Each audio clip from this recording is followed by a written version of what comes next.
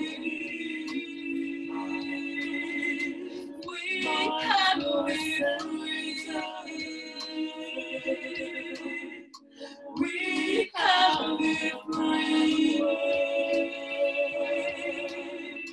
We can be free. We can be free. Find your inner peace. Find your inner peace. Find your inner peace. Find your inner peace. Find your inner peace. Find your inner peace. Find your inner peace.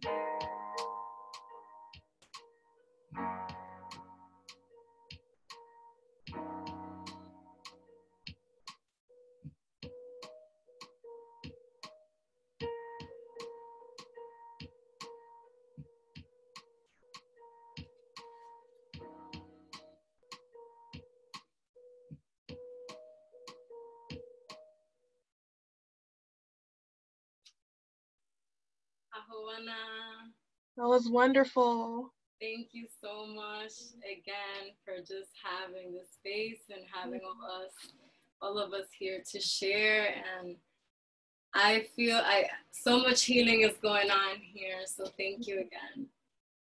Thank you so much for music and for everything, for all the speakers that came by and all the participants. Thank you so much for coming.